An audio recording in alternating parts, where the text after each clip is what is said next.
Hello बच्चों, let's read the question.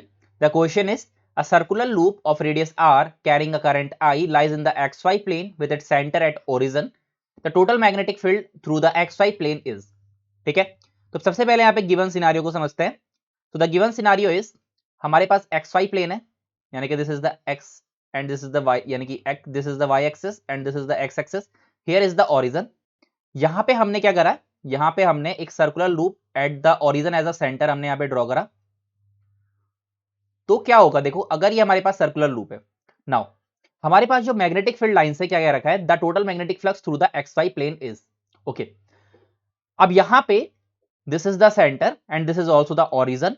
तो यहां पे क्या होगा, अगर हम एक सर्कुलर लूप पे मैग्नेटिक फील्ड लाइंस को यहाँ पे हमारा समझे, यानी कि यहाँ पे की कॉन्सेप्ट क्या है, the key concept for this question is understand the magnetic field lines for a circular loop. ठीक है, तो क्यों ना कि वो क्या होंगी हमारे पास, अगर एक सर्कुलर लूप मैं आपके सामने ड्रॉ करता हूं, since this is a circular loop, तो इसमें जो मैग्नेटिक फील्ड लाइंस होती हैं, जितनी हमारी राइट साइड से निकलेंगी उतनी हमारी लेफ्ट साइड से, यानी कि अगर यहां पे एक मैग्नेटिक फील्ड लाइंस ऐसे सर्कुलर टाइप में निकलती हैं, यानी कि लेट इट बी ऐसे निकल रही है, फिर यहां पे दोबारा ऐसे निकलेंगे. ठीक है, ओके. सिमिलरली हमारे जो लेफ्ट साइड है वहां से भी ऐसे सर्कुलर हमारे पास लूप्स बनेंगे, बट वहां पे ये क्या होंगे, एंटी क्लॉकवाइज डायरेक्शन में.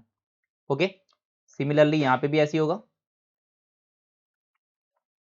ओके, तो बेसिकली हमारे पास जो एक सर्कुलर लूप होता है उसमें जो हमारे मैग्नेटिक फील्ड लाइंस होते हैं वो क्या होते हैं, सर्कुलर लूप्स. ठीक है, तो यानी कि अगर यहां पे देखा जाए तो कैसे बनेंगे, ऐसे ऐसे आपके बन जाएंगे, नहीं बन जाएंगे. अब ये क्या होंगे, these circular loops are uniform throughout the circular loop. तो ये जो यहाँ पे हमारे जो यहाँ पे बन रहे हैं, ये सारे के सारे पूरे सर्कुलर लूप में यूनिफॉर्म होंगे. तो जितने हमारे पॉजिटिव बन रहे होंगे उतने हमारे नेगेटिव भी बन रहे होंगे, since as we have seen कि यहाँ पे जितने इधर साइड में बनेंगे उतने उधर साइड में बनेंगे.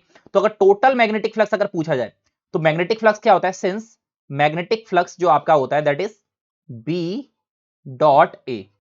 ठीक है, तो अगर आपके आधों की वजह से पॉजिटिव मैग्नेटिक फ्लक्स आ रहा होगा, ठीक है, आधे लूप्स की वजह से अगर आपका पॉजिटिव मैग्नेटिक फ्लक्स आ रहा होगा, तो आधों की वजह से हमारा नेगेटिव आ रहा होगा. ओके, तो देयरफॉर अगर नेट की बात करी जाए, तो नेट जो हमारा फ्लक्स हो जाएगा that is equal to zero. Okay, तो जो नेट फ्लक्स हमारा यहां पे प्रोड्यूस होगा that is equal to zero. So the correct answer for this question is option number D, which is 0. I hope you understood it well. Best of luck.